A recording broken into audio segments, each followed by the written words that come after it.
Sometimes a person with an eating disorder can be quietly trying to get control of an out-of-control life. Lucy lost more than 20 pounds. She was pale and weak. Her hair started falling out. When her parents and friends urged her to eat, she did. That's when her eating disorder changed from anorexia to bulimia. You want to eat as much as you can and make yourself so full so you can just throw up. Bulimia nervosa is characterized by self-perpetuating and self-defeating cycles of binge eating and purging. A bulimic will consume large amounts of food in a rapid, automatic, and uncontrollable fashion.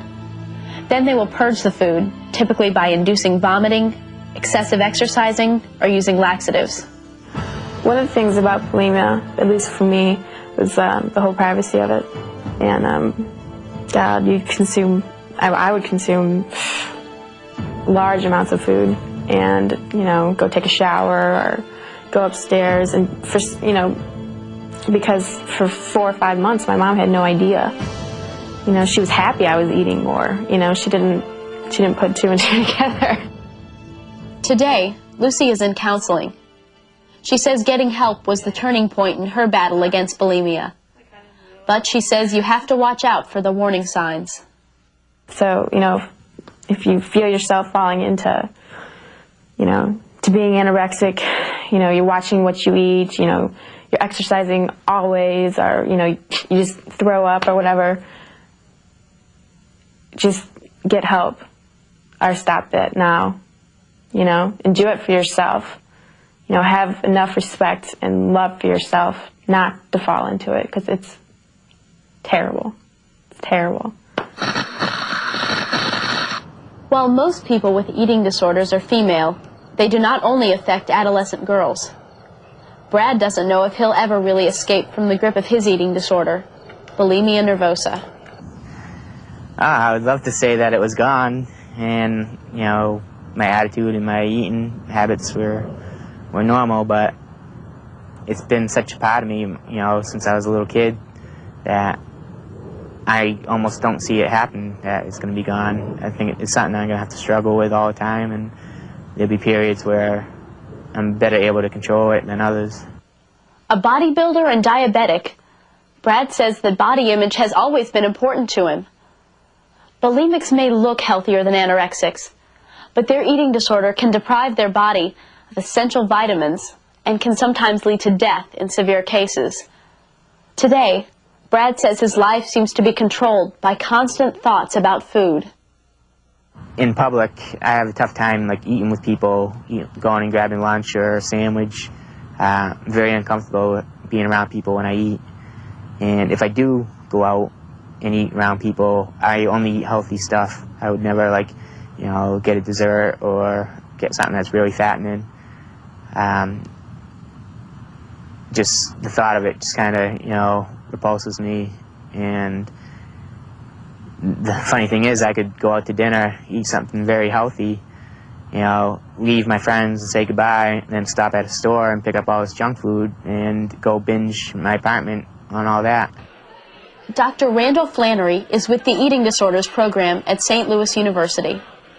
We're all concerned about how we look and feeling like we're like everyone else. And a big part of how we feel about ourselves, that we're okay, has to do with how we look. For young boys and girls, a big part of that is what size you are.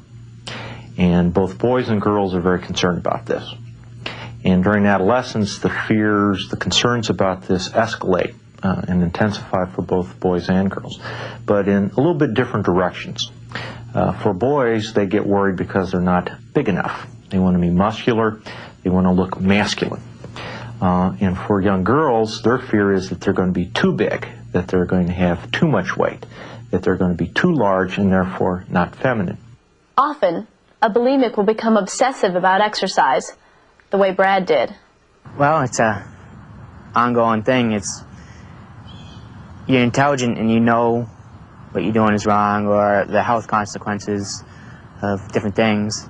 And you can have all the, the data and people can talk to you, but you just have this compulsion to, to go, and do it. And you can't explain sometimes why. It's just there. It wears you down. Frequently, people with disorders become experts at hiding their problems from teachers, peers, and their parents. My dad never knew, and my mother, she found out a couple years ago when I started seeking help here in St. Louis. But like I said, I was an expert at hiding things, most of my life. So now, at this age, I still don't feel that comfortable discussing it with them. I'd rather kind of seek help from other people and maybe, meet some other individuals who are going through some of the same things I am. One thing is these are things that typically go on in private. They're not seen easily and recognized as a problem by peers or teachers or parents. As a matter of fact, many times they might initially applaud it. Like, oh, you're paying attention to your appearance now, you're taking good care of yourself by being on a diet. And so paradoxically at the beginning of this may say, this is a good thing that you're doing. So, and the other thing is that people are typically ashamed of some of the behavior that they might be doing. They don't want people to know that this is what's going on with them. And so are kind of committed to keeping it private.